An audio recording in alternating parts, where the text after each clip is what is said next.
Shalom umat Allah yang diberkati Tuhan Yesus Kristus, bersyukur kepada Allah untuk semua kebaikan, kemurahan dan cintanya. Kembali bersama dengan saya Pendeta Dr. Anas DTH dalam program Rem Ministry. Kita akan merenungkan firman Allah yang sejuk, yang membuat kita semakin bertumbuh, berakar dan berbuah dalam Kristus Yesus Tuhan kita. Saya sudah menyampaikan pada khotbah di seri kedua terkait dengan tema The Power of God in Crisis dengan nats utama dari Yohanes 1 ayat 1b sampai dengan ayat kedua. Intinya adalah kuasa Allah dinyatakan melalui firman atau Yesus Kristus yang ilahi. Kristus sang ilahi adalah satu-satunya Allah atau Tuhan yang kekal, juru selamat yang memberikan kepastian hidup kekal. Itulah sebabnya kita harus tetap beriman kepadanya apapun resikonya. The Power of God in Crisis di seri yang ketiga ini menggunakan teks utama dari Yohanes 1 ayat yang ketiga. Firman Tuhan berkata demikian, segala sesuatu dijadikan oleh Dia, dan tanpa Dia tidak ada sesuatu pun yang telah jadi dari segala yang telah dijadikan. Tekanan utama The Power of God in Christ di seri ketiga dari Yohanes 1 ayat yang ketiga ini adalah kuasa Allah dinyatakan melalui kreativitas Allah yang menyediakan segala sesuatu. Kembali saya ingin membacakan Yohanes 1 ayat 3. Segala sesuatu dijadikan oleh Dia, dan tanpa Dia tidak ada sesuatu pun yang telah jadi dari segala yang telah dijadikan. Yohanes 1 ayat 3 menjelaskan bahwa segala sesuatu dijadikan oleh Dia, dan tanpa Dia tidak ada sesuatu pun yang telah jadi dari segala yang telah dijadikan. Menekankan bahwa segala sesuatu diciptakan melalui Dia, dijadikan melalui Dia, melalui firman, yaitu Allah sendiri. Suatu bukti adanya kreativitas dari Allah. Yohanes 1 ayat 3 memberikan indikasi bahwa Allah adalah firman. Firman yang juga adalah pribadi ilahi yang kreatif dalam melakukan mujizat atau menyediakan segala sesuatu sesuai kehendaknya.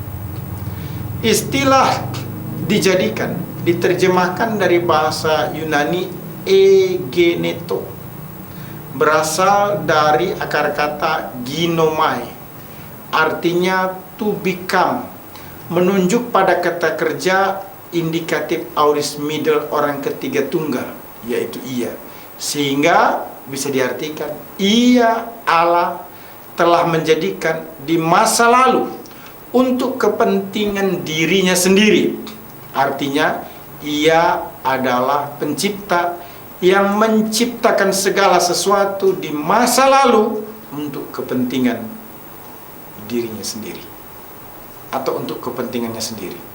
Hal ini paralel atau sama dengan Kejadian 1 ayat 1 yang mana Allah menciptakan langit dan bumi dengan segala isinya. Kejadian 1 ayat 7 menjelaskan penciptaan manusia menggunakan istilah bara, artinya to create, menciptakan dari tidak ada menjadi ada. Dalam bahasa Latin dikenal dengan istilah ex nihilo, artinya penciptaan yang muncul dari ketiadaan. Tuhan tidak hanya menciptakan dari yang tidak ada menjadi ada, namun juga memelihara. Dibuktikan dengan setelah manusia diciptakan dari tidak ada menjadi ada, maka manusia dibentuk sebagaimana ditulis dalam Kejadian 2 ayat yang ke-7. Istilah membentuk dalam Alkitab bahasa Ibrani Perjanjian Lama menggunakan istilah wayiser dari akar kata yatsar, artinya enformer, dan dibentuk. Jadi Allah tidak hanya kreatif untuk menciptakan dari yang tidak ada menjadi ada, namun juga memelihara apa yang ada sehingga menjadi efektif atau berfungsi bagi kemuliaannya. Kreativitas Allah terhadap manusia begitu hebat, mulai dari kandungan sampai kematian. Ketika seseorang dilahirkan di bumi, tentu dalam kuasa kendali kontrol Allah. Bahkan seorang janin yang ada dalam rahim ibu, Tuhan menjaganya sehingga setiap ibu tetap bisa beraktivitas dengan baik. Waktu manusia lahir butuh kelengkapan anggota tubuh, dan Tuhanlah yang menyediakannya, yang sebelumnya tidak pernah disediakan oleh orang tua. Orang tua tidak perlu membuat anggota tubuh mata, hidung, mulut, dan lain sebagainya dengan sendirinya. Karena begitu seseorang terlahir ke dalam dunia, semuanya sudah ada. Itu sebabnya Alkitab menyatakan di dalam Mazmur 139 ayat 14, "Aku bersyukur kepadamu oleh karena kejadianku dahsyat dan ajaib. Ajaib apa yang kau buat dan jiwaku benar-benar menyadarinya."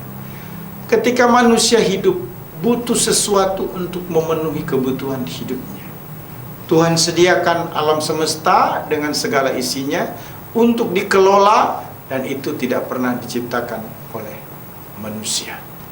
Matius 6 ayat 31 berkata, "Sebab itu janganlah kamu khawatir dan berkata, apakah yang akan kami makan? Apakah yang akan kami minum? Apakah yang akan kami pakai?" Ayat 32, "Semua itu dicari bangsa-bangsa yang tidak mengenal Allah. Akan tetapi Bapamu yang di sorga tahu bahwa kamu memerlukan semuanya itu." Waktu manusia mati akan memperoleh hidup yang kekal, yang juga sebelumnya tidak pernah disiapkan oleh manusia, sebab Kristuslah yang menyediakannya. Kematian bagi orang percaya harus dilihat sebagai suatu kebahagiaan, sebagaimana dijelaskan dalam Wahyu 14 ayat 13. "Dan aku mendengar suara dari sorga berkata, tuliskan, berbahagialah orang-orang mati yang mati dalam Tuhan sejak sekarang ini.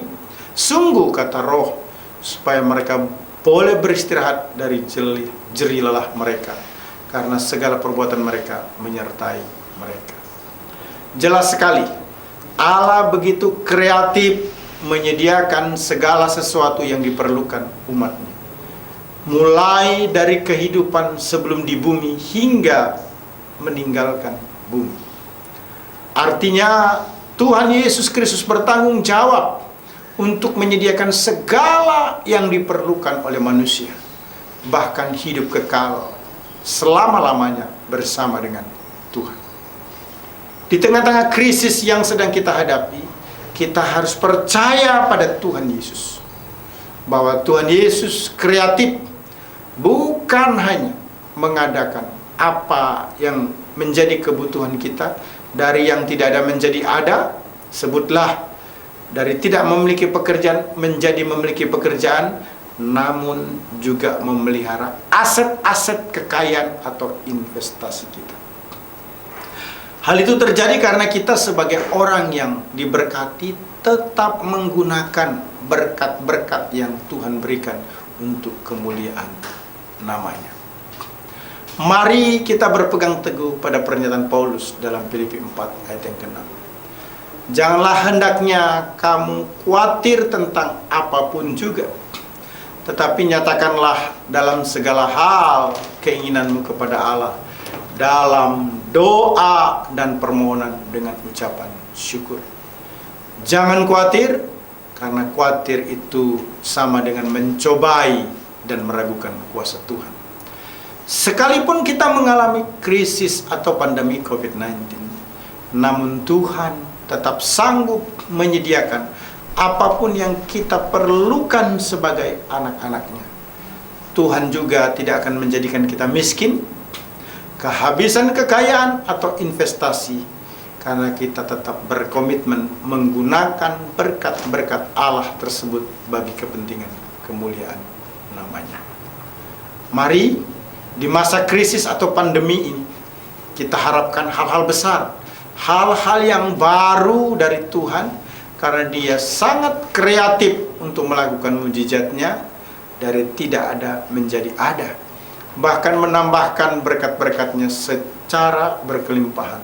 Karena Yesus sendiri menjanjikan hal tersebut dalam Yohanes 14 ayat 12. Firman Tuhan berkata, "Aku berkata kepadamu sesungguhnya, barang siapa percaya kepadaku, ia akan melakukan juga pekerjaan-pekerjaan yang aku lakukan, bahkan pekerjaan-pekerjaan yang lebih besar daripada itu, sebab aku pergi kepada Bapa."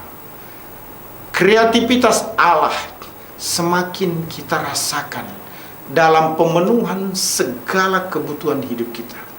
Ketika kita semakin terkoneksi dengan kepentingan memperkuat atau mendukung pelayanan, yaitu pemberitaan kepastian pengampunan dosa dan kepastian hidup kekal di dalam Yesus Kristus. Artinya, semakin kita mengutamakan kepentingan pelayanan, pemberitaan Injil, menyatakan dosa dan pengampunan di dalam Yesus Kristus, maka semakin kita rasakan kreativitas Allah untuk memenuhi segala kebutuhan hidup kita. Ingat, kuasa Allah unggul melebihi kuasa apapun, atau tidak dapat dibandingkan atau disamakan dengan apapun. Dibuktikan dengan kuasa Allah dinyatakan melalui kreativitas Allah yang menyediakan segala sesuatu. Allah sanggup menyediakan dari yang tidak ada menjadi ada, bahkan memelihara atau memberkati apa yang ada, sehingga tetap terpelihara dan semakin bertambah karena kita menggunakannya untuk kemuliaan namanya.